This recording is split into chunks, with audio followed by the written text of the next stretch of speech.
Charlie Savage, who is not an op-ed writer, but is an excellent national security reporter for the New York Times, also had a piece that dealt with some of this this week in the New York Times.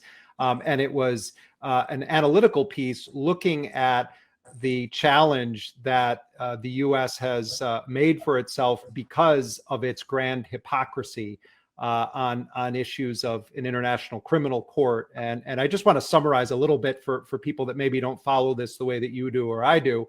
But the short of it is that the United States has consistently been adamantly and militantly opposed to any international judicial body that would have jurisdiction over its own actions.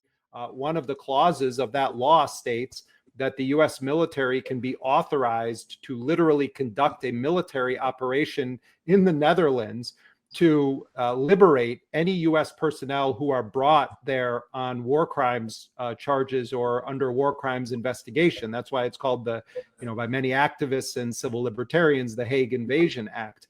At the same time, Joe Biden himself has said Vladimir Putin is a war criminal and has called for a war crimes trial. Well, the United States itself has only supported these ad hoc tribunals for countries like Yugoslavia or Rwanda.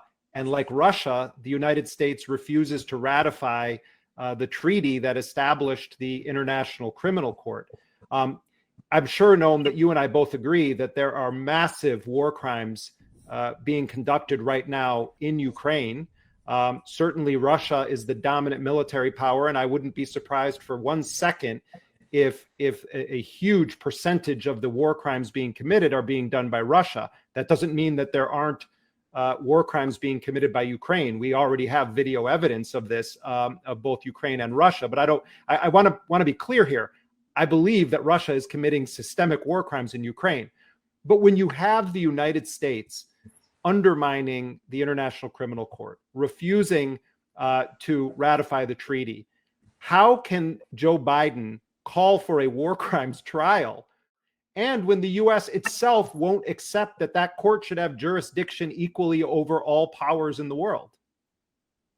Well, two questions, points of fact. You're quite right that the overwhelming mass of the war crimes, the ones that we should be considering, are carried out by the Russians. That's not in dispute.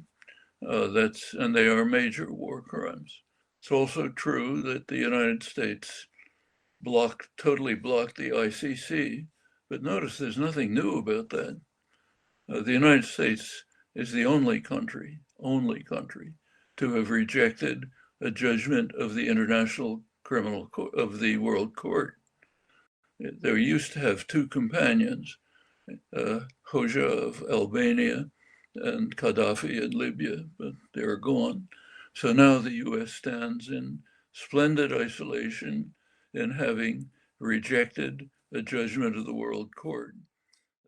Well, all of that's not part of history as far as the United States is concerned.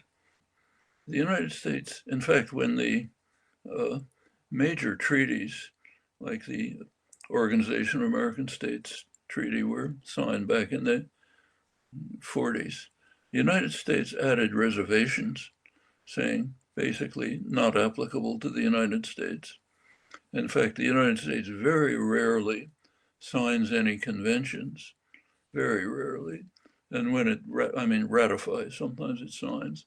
And when it does ratify them, they're with reservations excluding the United States. Now that even includes the Genocide Convention. There is a Genocide Convention. The United States finally ratified it after, I think, about 40 years, but with a reservation saying inapplicable to the United States. We are entitled to commit genocide. Well, that's us. We can go on.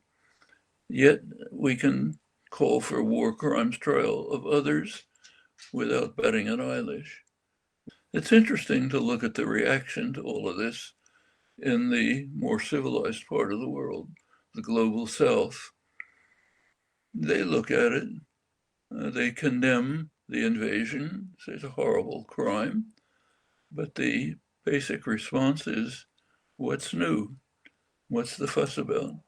We've been subjected to this from you from as far back as it goes. Biden calls Putin a war criminal. The United States doesn't understand why most of the world doesn't join in sanctions. Now, which countries join in sanctions? Take a look. The map is revealing. The English-speaking countries, Europe, and those who apartheid South Africa called honorary whites, Japan, with a couple of its former colonies. That's it. The rest of the world says, yeah, terrible, but what's new? What's the fuss about? Why should we get involved in your hypocrisy? US can't understand that. Well, that means there's a lot of work to do in the United States simply to raise the level of civilization to where we can see the world the way the traditional victims see it. If we can rise to that level, we can act in a much more constructive way with regard to Ukraine as well.